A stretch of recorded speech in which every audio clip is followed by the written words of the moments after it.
Sugar level తగ్గించుకోవడానికి సాధారణంగా వాడే టాబ్లెట్ సిటాగ్లిప్టిన్. ఇస్టావెల్, జానోవియాగా పిలుస్తూ ఉంటాం కదా. దీనిని DPP-4 inhibitor group of drugs అంటాము. ఇది ఎలా పనిచేస్తుంది, ఎవరిలో ఇది వాడచ్చు, ఎంత డోస్ వరకు వాడచ్చు, సైడ్ ఎఫెక్ట్స్ మరియు ఈ టాబ్లెట్ వాడే వాళ్ళు తీసుకోవాల్సిన ప్రికాషన్స్ గురించి మనం ఈ వీడియోలో చూద్దాం. హాయ్, నేను doctor Deepthi Kareti, Immense Clinics నుండి. సిటాగ్లిప్టిన్ అంటే ఇది DPP-4 enzyme inhibitor, dipeptidyl peptidase 4 inhibitor. ఈ సిటాగ్లిప్టిన్ అనే మెడిసిన్ ఎంజైమ్ని ఇన్హిబిట్ చేయడం వల్ల శరీరంలో ఇంక్రెటిన్ హార్మోన్ పెరుగుతుంది. ఇంక్రెటిన్ హార్మోన్స్ 2 రకాలు.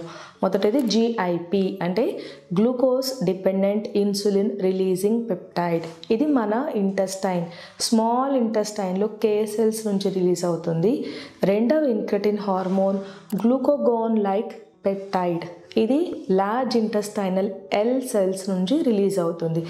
ఈ ఇంక్రెటిన్ హార్మోన్ పనితనం ఏంటి అంటే ఇన్సులిన్ రిలీజ్ని ఇవి ఇంక్రీజ్ చేస్తాయి. అది కూడా గ్లూకోజ్ డిపెండెంట్ ఇన్సులిన్ రిలీజ్ అంటే మనం ఎంత ఆహారం తీసుకుంటాము, అందులో ఉన్న కార్బోహైడ్రేట్ డైజెషన్ వల్ల వచ్చే గ్లూకోజ్ క్వాంటిటీ మీద అవసరమైనంత మాత్రమే ఇన్సులిన్ రిలీజ్ అవ్వడం అనేది జరుగుతుంది. అందుకే ఈ ట్యాబ్లెట్ని సిటాగ్లిప్టిన్ చాలా స్పెషల్ ట్యాబ్లెట్గా పిలుస్తూ ఉంటాము. ఈ గ్లూకోజ్ డిపెండెంట్ యాక్షన్ వల్లనే హైపోగ్లైసీమియా చాలా రేర్గా గమనిస్తూ ఉంటాము. అంటే షుగర్ లెవెల్స్ ఎవరిలో డేంజరస్ లెవెల్కి పడిపోకుండా ఉంటాయి. ఈ DPP-4 ఇన్హిబిటర్స్ వాడే వాళ్ళల్లో అదర్ బెనిఫిట్స్ కూడా ఉంటాయండి. ఎందుకంటే గ్లూకోగాన్ సెక్రేషన్ తగ్గుతుంది.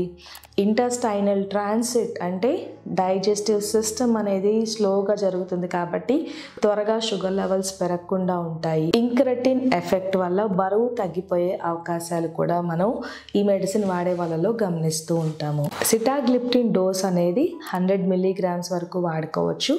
ఎవరిలో అయితే కిడ్నీ పనితనం తగ్గిపోతుందో EGFR అంటే ఎస్టిమేటెడ్ GFR అనేది 30 to 50 వరకు ఉన్న వాళ్ళల్లో 50 mg/day వరకు ఈ టాబ్లెట్ వాడుకోవచ్చు. బిలో 30 GFR ఉన్న వాళ్ళల్లో కూడా సిటాగ్లిప్టిన్ వాడచ్చు అండి. అది 25 mg వరకు ఇస్తూ అంటే ఈ టాబ్లెట్ సిటాగ్లిప్టిన్ అనేది కిడ్నీ సేఫ్టీ అవుట్కమ్స్ ఉన్నాయి కాబట్టి కిడ్నీ ఫెయిల్యూర్ ఉన్న వాళ్ళలో కూడా మనం కొంతవరకు సిటాగ్లిప్టిన్ డోస్ వాడుకోవచ్చు. సిటాగ్లిప్టిన్ వాడే వాళ్ళలో సైడ్ ఎఫెక్ట్స్ చాలా రేర్గా ఉంటాయి.